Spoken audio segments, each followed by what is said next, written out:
The world is hyper-competitive. If you're going to be a man who's going to sit and say, I'm just sad, you are always going to lose in competition to men like me. There has to be losers for there to be winners. I am tired of sympathy. Sympathy doesn't work for anybody. I'm not going to sit here and be sympathetic for people who say they're too sad to try hard and be their best. Guess what? Perhaps I was sad every time I did exactly what I was supposed to do and trained anyway. Perhaps I was afraid when I fought anyway. Perhaps I was tired when I worked anyway. This is how you get ahead in life. I don't have a single ounce of sympathy for these people who sit here and say, well, I feel this way so I can't. Then don't do it. Stay down there. The winners are at the top, and the winners at the top don't give a damn about how they feel. We wake up and we perform regardless of how we feel, day after day. So if I'm going to ignore my own feelings, I'm certainly not going to take into consideration anybody else's. Why am I going to ignore how I feel and make sure I'm constantly performing regardless, flawlessly, and then sit and go, oh, but he doesn't feel good, so he's allowed to mess up? No, you are not. You're not allowed to mess up to your ancestors or to God or to yourself. You have to perform. This is how it is. This is what being a man is about. The baseline of masculinity is doing things you don't feel like doing. I can't comment on being a woman because I'm not one. But the baseline of masculinity as a whole, the thing that makes a good man a man, is that he does what he doesn't want to do. He doesn't want to work, and he works anyway. He doesn't want to go to war, and he fights anyway. He doesn't want to get up, he gets up anyway. That's the whole point of it. We didn't want to die in the Titanic. Guess what happened? We died in the Titanic. You can't sit there as a man and say you don't feel like it. You're not allowed to not feel like it. You're supposed to do it anyway, regardless. So when a man sits there and says, oh, but you don't understand, I'm struggling with motivation. If you are struggling with the motivation to be a winner, then stay a loser. No problem. Stay a loser. Don't care. In my circle, there's no losers around me. Your energy is disgusting. I find it revolting. I don't like weakness around me, even near me, even people coming up saying hello to me. If you're depressed, don't even shake my hand. I do not have time for losers on any regard, winners only. Men who have mental health issues, I hope them well. I wish them the best in the world. But when they come to me and say, and I get this all the time, Andrew, I have this problem, I'm depressed, and I can't go to the gym. I say no, I disagree. You're depressed because you don't go to the gym. If you go to the gym, you might start to feel better. I'm saying you can't sit as a man and afford the luxury of saying, I have a mental health issue today, I'm sad today, I'm stressed today, I'm emotional today. I can't work, because you will lose against the men who don't. As a man, it's player versus player. It's ultimately competitive, and as a man, you have to outcompete the other men who are prepared to get up and do it anyway. That's how it works. There's no such thing as saying, I'm sad, I need 2 weeks off. Not as a man. If you want to be important as a man, you have things to do. You have duties. This is how it exists, how it's always been. If I feel sad, it does not change how I act, and it does not change the things I do. If I don't feel like going to the gym, I go to the gym. If I don't feel like working, I will still work. Unculture. I lived in a world for 15 years where I didn't feel like fighting because my nose was broken, but I had to fight anyway. So a lot of these people come to me and they say, oh, but I feel this way. I don't put up a huge amount of importance on emotions. It's not that I don't feel them. It's that I don't think they have much to do with anything at all. If I wake up in a happy mood and I have a business to run and females to cater for and things to do, or if I wake up in a sad mood, I have the same things to do, I'm going to get it done. So where's the importance of it? It's in my mind. That's how I view it. How does that affect what I'm going to do? Nothing. It doesn't. It's not going to affect how I live my life. So why sit around and think about it? Fed to be. This modern obsession with happiness is the #1 problem with the world, because I really don't believe humans were ever evolved to be happy. Were we? If you're going to try hard at something, and I mean genuinely try, 99% of people will get adept at that thing. It doesn't matter what it is. If I decided I want to be good at piano and I gave it everything I got, I'd be able to play piano. There are people with one hand who can play piano. It's just how much effort you're going to put in. Plus, I don't struggle with anything, because if I decide I'm going to do something, I'm going to do it. And I've never struggled with motivation. So if you don't struggle with motivation, you're never going to struggle with anything in life. I mean, I'm naturally adept at some things, and there's some things I'm not as naturally adept at, but if you're prepared to work, you're prepared to work. So no, I don't struggle with anything. Life is not a struggle to me. I do not view life as difficult in any way. I think life is extremely easy. I believe that all of my problems are going to be fixed by me, that no one else is going to wake up and give a damn about my problems the way I'm going to give a damn. Nobody else is going to be prepared to go through what it takes to fix them but me. If I'm in the ring getting an ass kicking, not my coach, not my corner, not my fans, no one's going to get me out of there alive but me. As a man, we live in hyper-competitive environments. I don't think enough men understand how competitive the world is. If you want a girl, you're competing against other men. You're not the only man who had the idea of getting that girl. There's no girl you're going to see and go, oh, I'll get that girl, and it didn't cross anyone else's mind. Everybody else wants her. You have to outcompete other men. You have to be as competitive as possible. You have to be as successful as possible in all realms. You have to be as good-looking as funny, as smart as spontaneous, as interesting, as charismatic, as rich as possible. You need to try very hard to be your absolute best. And as you become a better man, you'll crack through different tiers of attractiveness, and eventually you get to the top, and you'll be able to have any girl you want. But the truth is, I have a lot of guys ask me similar questions. A guy will come to me and go, how do I get a girl? I'm like, bro, you're a loser. Yeah, but I know, but how do I get a girl? Well, you're a loser. You're a loser. Why are you asking me? It's like saying, how do I win a race with a push bike? You're racing Ferraris. What do you want me to do? There's only so much you can do. There's only so hard you can pedal. There's only so many tricks and tips. There's only so many game things you can say, so many pickup lines. If you're a loser, it's going to be very, very difficult. UA. And it's going to get harder and harder. The game is rigged to become harder and harder for men. It's not getting easier. It's going the other way. And if you're going to be on a racetrack and there's going to be Ferraris there, and you're going to be on a pedal bike or in a Nissan, you're going to get smoked. That's the game. You have to improve yourself. I'm not going to lie to anybody here and say you don't have to improve yourself. You can stay a loser and get chicks, because you can't. This idea of random headaches is nonsense. It's nonsense. If you have a headache, it's for a reason. Did you hit your head? Yes or no? Well, no, you didn't hit your head. So are you dehydrated? Probably. Have you drunk a bunch of water? If you really drink a bunch of water, and you didn't hit your head, and your head still hurts, have you laid down, had a little nap? Maybe you were tired. Now you feel okay again. Why are you taking drugs? I know people who just randomly, 4 times a week, say, I have a headache, let me just take this pill. What headache? Was your brain falling out? Is your brain growing? Why do you have a headache for no reason? It doesn't make sense to me. It's stupid. A lot of it's psychological, a lot of it's placebo effect, and it's an entirely wrong worldview. You can't just go through life medicating yourself for imaginary illness. It's dumb. If you want to get rich, you have to act quickly. You have to do things fast. Speed is rule 1. Not enough people understand the importance of speed because every hour you spend not making money is an hour you're not going to get back. The sooner you turn the key to the money, the more money you're going to make. You have to be very, very quick. Life only teaches you lessons the hard way. There's no other way to truly learn a lesson. The thing you'll notice about people is that when life is trying to give them a lesson the easy way, they'll ignore it. Oops. You'll see it all the time. People will have close call, close call, close call, close call. They won't pay attention until something really bad happens, and then they'll be like, oh no, I'll do anything to take this back.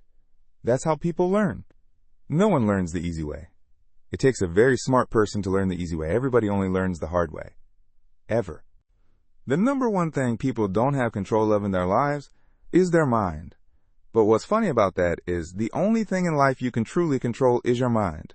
You can't control other people. You can't control the weather. You can't even control your health. Your heart might stop beating. You don't make it beat. It just goes. So it's going to turn off one day. If you're health, the only thing you can control in your life is what you think in your mind. So if you're going to sit there and go, I'm sad, well, you can change that if you actually try. But you don't. You just accept it.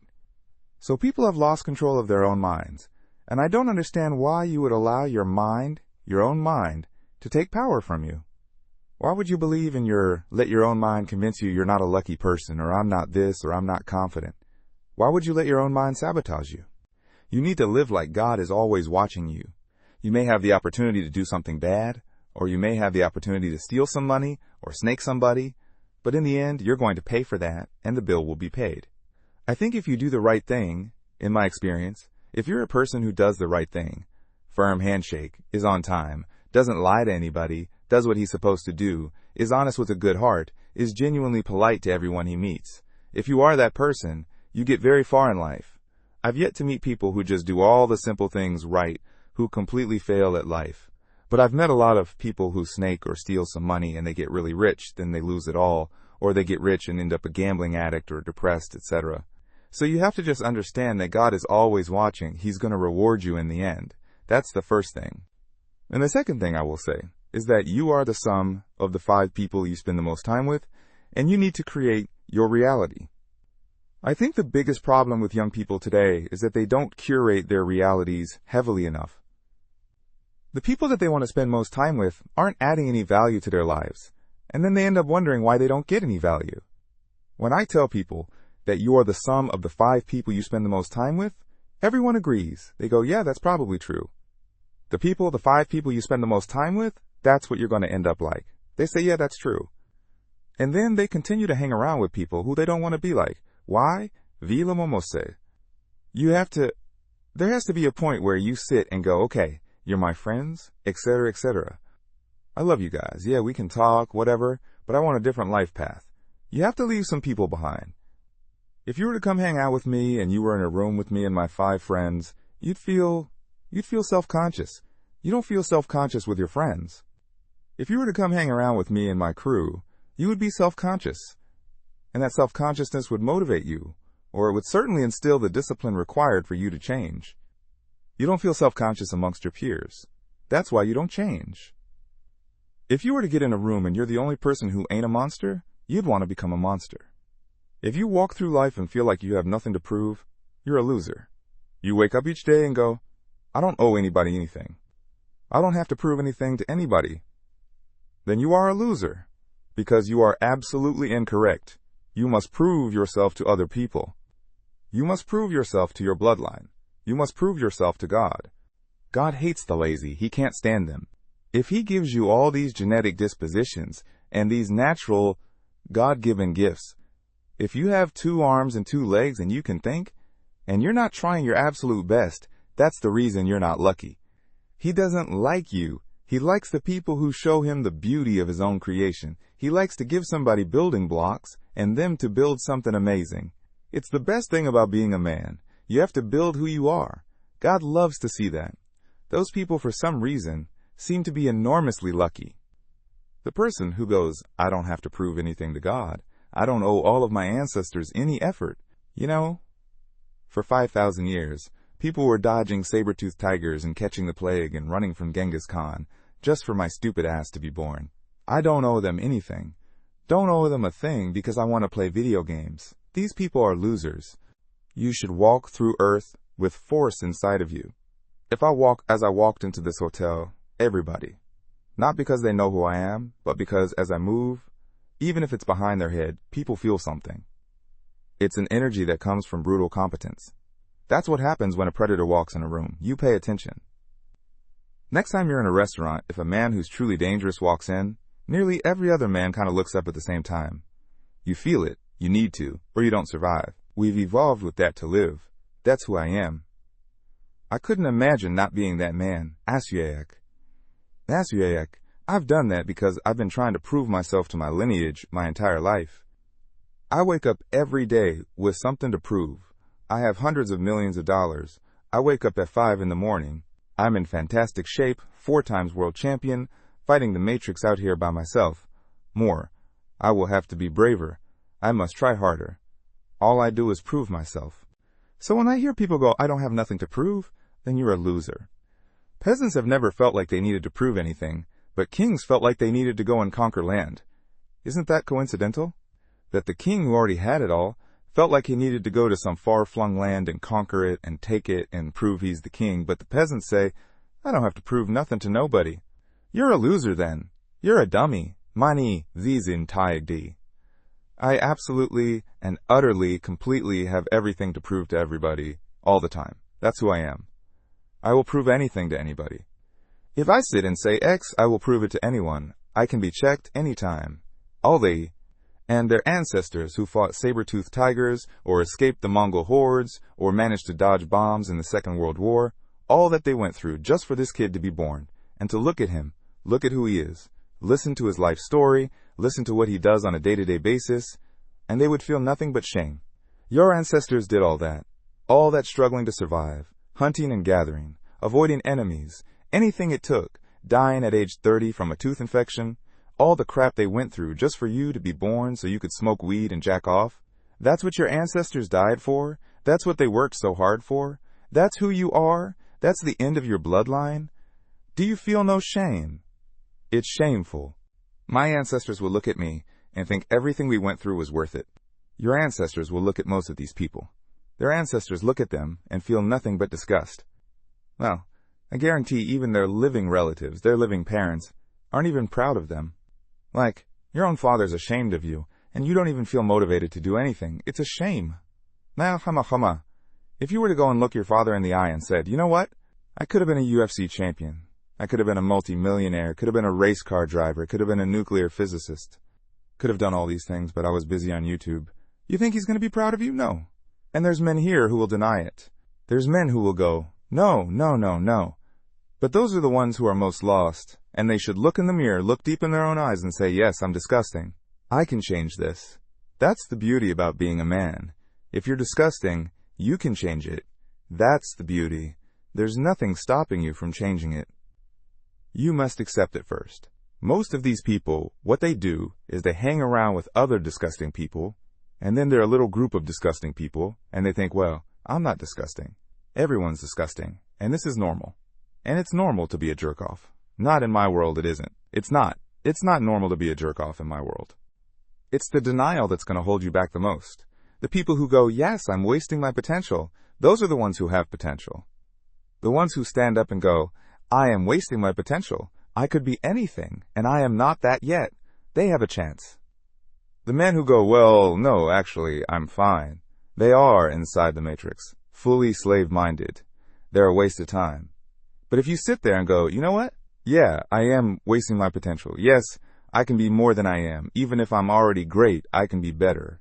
As good as I am, I still push myself to the limit every single day. I have every single thing a man could want. I'm still pushing myself. This is your prerogative as a man. But you need to be instilled with a sense of duty. Duty to your bloodline. You must want it. You need to want it deep inside your soul. I can't die as anything less than emperor. It's my destiny. There are duties that men must fulfill, whether to God or to your bloodline. If I feel extremely happy and excited, I'm going to use that as motivation or energy to do amazing things and do good and work hard. If I feel absolutely depressed and distraught, I'm going to use that as endless energy and motivation to do amazing things and work hard. It doesn't matter what you give me. Energy cannot be destroyed. It can only be converted and transferred. It doesn't matter what fuel you give me. If you give me diesel, petrol, kerosene, vodka, doesn't matter what you put inside of my engine. Hard work is going to come out. Absolutely. That's all I know how to do. Making the best move on the chessboard, regardless of how losing your position is a life philosophy that most will never understand. Sometimes, you look at your position on the board, and you're losing, but still, regardless of how you are, there is still a best move. There's always a best move and a worst move, no matter how bad things are. Many people, when they get to a losing position, think, it doesn't matter how to make the best move anymore. I actually disagree. Maybe 9 times out of 10, the best move won't save you. But that 1 time out of 10, the best move might be just enough to save you. On a long enough time frame, if you play the game repeatedly, day after day, taking risks, always making the best move regardless of whether you're winning or losing, it will compound into an upward spiral of never-ending success. You might end up somewhere near me. You might have dinner with me one day. You might stop being a loser. If your girl leaves you, the best move on the board perhaps is to go to the gym. Perhaps is to send her flowers. Perhaps is to never text her again. But you should make the best move on the board regardless. Even if you don't want her back, you should still make the best move. You should always think that way. What move would give me the best possible strategic position? That's how you think. That's how I think. Best move on the board is how you should approach your life. Next time you're in a situation, you should sit and say, okay, this is a bad situation. What's the best move I could possibly make? What's the outcome I would like? What's the most likely move to give me that particular outcome? And you'll be surprised what some of them are. I had a guy email me the other day saying he lost his job. He was the worst salesman. Well, then you deserve to lose your job. That's how sales works. It's fierce. He goes, well, I don't know, what should I do? I said, what's the best move on the board? He goes, well, I really want the sales job. I think I can get good at it. I said, well, then work for free. So do you have another job yet? He said, no. Okay, while you're applying for other jobs, instead of sitting around at home, keep working for free for the company for 2 or 3 weeks. See if you can turn it around. And he tried that, and he couldn't, because he sucked at sales. But the point is, if he would have sat at home doing nothing, it wouldn't have helped him. The best move on the board was to try and prove to his company that he's actually worth something. If he was worth something in those 2 or 3 weeks, he might have turned around and got his job back. He still got to apply for new jobs. They didn't lose anything. That's the move from the chessboard. That's how I want you to approach your life, ladies and gentlemen. It's the mental model in which you should apply to scenarios to deduce what is the best possible action. Because if you're always making the best move and very rarely making the worst move, it's pretty hard to lose. It's player versus player out here. The world is about winners and losers, and everyone is competing against each other.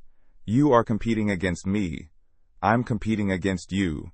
You're competing against your friend, and you're competing against your enemies. You want $1, so does everyone else. You want that hot girl, so does everyone else. You want that house, so does everyone else. What's amazing is the things you want. The main reason you want them is because other people want them, so you can show off that you have it and they don't. It is competition. Kind of like the age-old adage.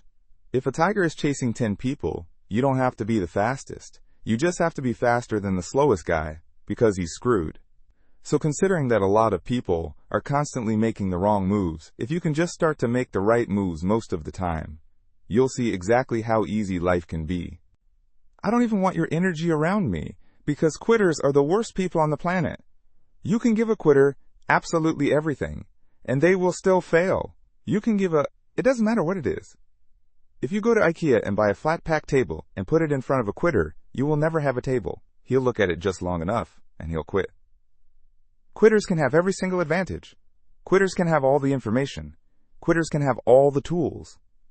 Quitters can have a mentorship. Quitters can have someone who messages them every morning, hey bro, let's get it.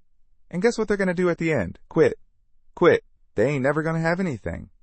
So if you're a quitter, I don't even want you inside my organization.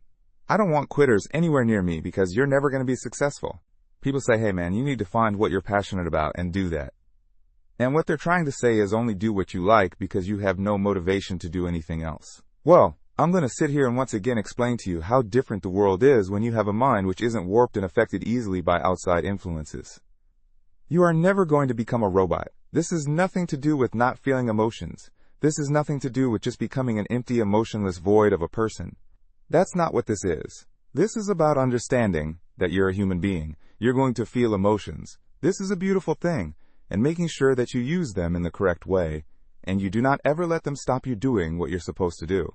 I say to people often, I haven't felt like going to the gym in 2 years. I'm wearing my gym clothes right now. I just finished training. I haven't felt like training in 2 years.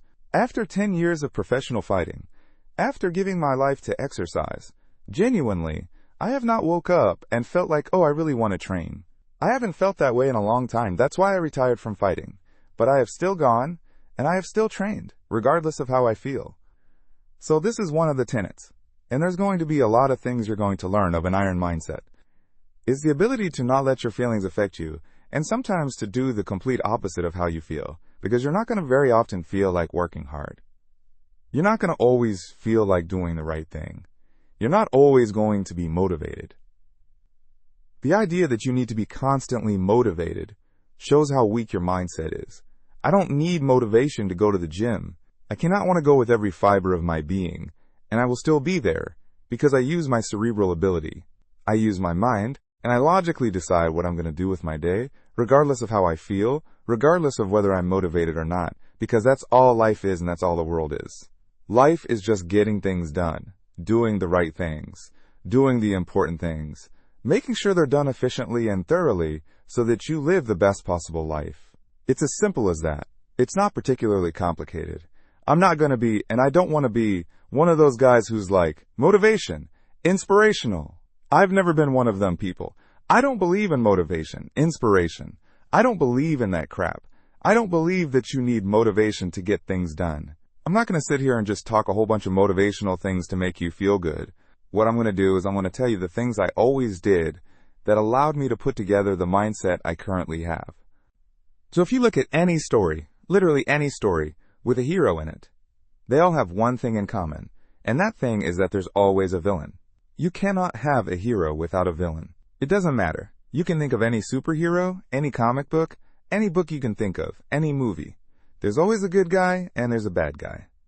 So for the good guy to exist, there has to be a bad guy. There's no other way for the duality of the universe to continue without this basic tenet. So you want to be the good guy in your story. And I've said this before, actually, as a man, life is going to be difficult. It's more difficult than being a woman. It's more difficult than anything else. So it's very easy to see yourself.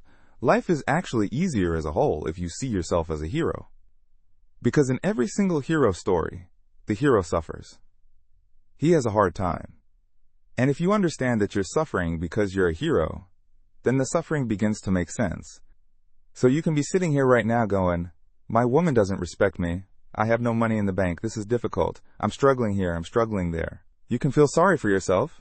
Or you can say, yeah, my woman doesn't respect me. I'm struggling. I can't make money. But you know what? That's because I'm a superhero. And my life's going to be hard because I'm a man. And as a hero, it's going to be difficult. These are the tests and the trials and tribulations I have to go through to become someone. Every single male superhero went through a whole ton of crap before he became a superhero. You've seen the Batman movies. His parents died. He was locked up in jail. All these bad things happen. And then they emerge as a hero. And this is done for a reason, because it's the reality of life, especially as a man. So right now, you have to understand that you're the hero in this movie. And if you're struggling for a very important reason. And how you handle these struggles and how you deal with these struggles is going to decide the kind of person you're going to be afterwards. You're either going to be a superhero or you're going to succumb to them and you're going to fail. So be happy that you're struggling, because that's important. That's the first thing. Cool fan. Second thing is, there has to be a villain. Now, most people think their villain is someone else. You see this all the time. The villain is the opposite of the hero. So if you're sitting at home and you haven't got much money, and you're broke and you're pissed off and you're depressed, and you look at me, and I have 4 supercars and all these girls, I'm traveling the world, I go everywhere I want, you may think I'm your villain. People look at other people and say, that guy has this guy has this, and they become envious. They think that's the villain. That's not true. That's not the case, because every single person has different circumstances. There are things you have that I don't have, and there's things I have that you don't have. So I may have had a genetic gift over you, for example, because I'm a fantastic kickboxer, but you may have been born more wealthy than me. I was born in a very, very poor family. So I had advantages and disadvantages. You had advantages and disadvantages. So comparing yourself to other people is asinine. And it's inane because it's not a level, fair playing ground. There are some people who are born to millionaire parents who are gorgeous, model good looking, and have 6-packs without trying. Some people are lucky like that. That's just how it is. So comparing yourself to these people is not going to help you. Your villain is nobody else. Your villain is someone you're going to create. And you're going to create your villain because he's going to motivate you to be the most powerful hero you can possibly be. So you're going to create your villain, and this is the task for the first week. This is a 6-week training course, and over each week you have a very important task. And the task for this week is to create your villain. To make sure that there was no disadvantages involved, your villain's going to be a clone of you, but what your villain's going to have is he's going to have some things you don't have. And your villain is going to be the person who, basically, without requirement for motivation, without requirement, no matter how he feels that day, no matter how stressed he is from work, regardless of what happens to him, your villain's going to be the guy who always does exactly what he wants to do. So your villain's going to be the guy who goes to the gym, regardless of how he feels. Your villain's going to be the guy who approaches every beautiful girl he ever sees and says, hey, I really think you're beautiful, goes over, turns, and talks to her. Your villain's gonna be the guy who asks for a raise. Your villain's gonna be the guy who does everything he wants, regardless of how he feels, regardless if he's not motivated or not, regardless if he's shy to talk to that girl or people are watching, or his ankle hurts and he doesn't want to go to the gym, whatever, or his boss, he thinks his boss is gonna fire him. The villain is that dude who does anything he wants to do. You have to sit and you have to make a list of all the things you sit there and say, if I did everything I wanted to do, if I were to be the best version of myself possible, what would I do? Okay, well, I'd go to the gym every day. I'd get up at 6 a.m. and I'd go to the gym every day. You write that down. My villain is the kind of guy who reads very important books. I say I don't have time, but my enemy, this villain, he reads books. He finds time. He doesn't watch TV ever. He doesn't waste time ever. He doesn't eat junk food. He reads books. Write it down. Now, you have to make a list. Now, this list at first should be easy for you, but then you're going to get to about 7 or 8 things, and you're going to stop. No. This list needs to be 25 to 30 points long, minimum. This guy you're building, your arch nemesis, you have to write down every single quality about this guy, what he does. He goes to the gym every day, 6 a.m. He doesn't watch TV. He doesn't eat junk food. He goes up to beautiful girls, etc., etc. 25 or 30 points long, because this is going to become your enemy for the next 6 weeks of training. You want to become a hero? You need someone to battle against. This is who you're battling against. You're battling against a better version of yourself. A version of yourself that doesn't succumb to how he feels, but does what he's supposed to do anyway. So this is who your villain's gonna be. And when you're writing down this list, all the qualities your villain has, imagine what this person looks like.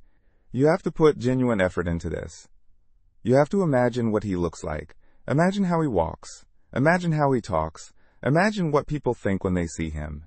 Imagine how different you would be if you had been going to the gym every single day, for an hour and a half, every single day for the last 2, 3, 4 years. Imagine it. Imagine how differently people would look at you. Imagine how differently females would treat you if you were jacked like that guy would be. You have to sit, and you have to put down all these qualities, and then once the qualities are there, 25 or 30 minimum, then you have to imagine what kind of person this is. You have to imagine what he looks like, what he talks like, what he thinks like. Imagine how he views the world, because this is who you're going to be battling against. So you have to put genuine effort into constructing this person and understanding this person. The reason I'm saying do this is because this is what motivates me every single day. When I was training for a fight, the reason I'd always go train is because I knew my enemy was training. But when I stopped fighting professionally, I thought, well, what enemy do I have? And I realized I had to create my own. So when I don't feel like going to the gym, I imagine I built my own enemy. I won't even list all the things that my enemy has. He has a whole bunch of things I don't have, and he would be an impossible, nearly impossible person to be. But when I sit and I don't feel like going to the gym, I know my enemy is training, because he trains no matter what, regardless of how he feels, regardless of if he's pissed off or if there's traffic or it's raining or he's tired. My enemy trains. Many trains. When I see a girl and she's beautiful, but all her friends are there, and I'm afraid they're going to laugh at me, my enemy wouldn't give a damn. He'd go over there anyway. That's who he is. He's a man. Where? So when I understood who I was truly battling against, then you have 2 choices. You either rise up to try and take him on, or you become a little bitch. You have the choice. Do I want to lose to this man I've created and I've built? Do I want to lose to him, or do I want to beat him or compete with him? And you have to make a choice. And you sit there and go, well, I know that the person I created in my mind, my arch nemesis, would go over there and he'd talk to all the girls, and he'd get 2 of them, let alone 1. This is an extremely important facet, and for the next 6 weeks, we're going to be doing lots of things that are going to revert back to the enemy that you've created. So you have to put genuine effort into putting together this person. You have to imagine everything about them from start to finish. You have to imagine standing next to them. If you were standing next to this guy right now with no shirt on, who would girls want to talk to? Who would people respect? And the crazy thing about all of this is that this person is you. This person is you. It's just you with a little bit of a different path or a different take on life. It's you who's the person who does whatever he's supposed to do regardless of how he feels.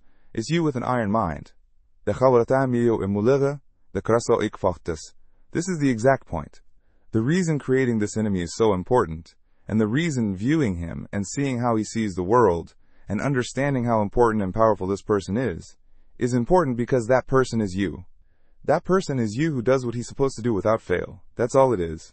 And when you truly, truly put this person together and you truly understand him and you find out what you could be and you find out what you're battling against, you're going to become far more difficult to demotivate. It's going to be much harder for someone to say to you, don't go to the gym, because you're going to know, well, my opponent, my enemy, this guy, give him a name, whatever, this dude's going to the gym.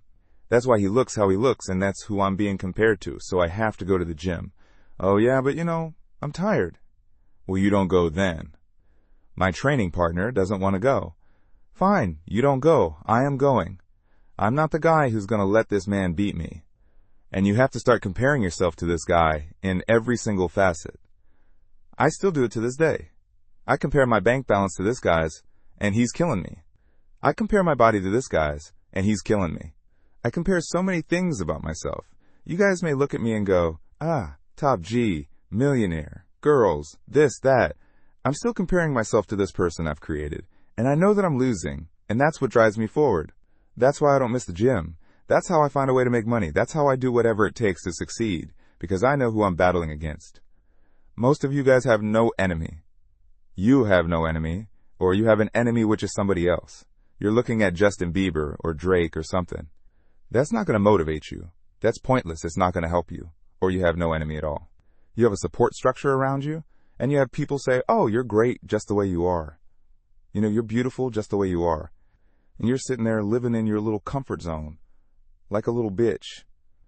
Once you put this enemy together from start to finish, and you truly put this list together, you truly create this person, and truly understand that it could be you, it's going to be far more difficult to stop you doing what you need to do in the future. You can give a quitter absolutely everything, and they will still fail. You can give it doesn't matter what it is.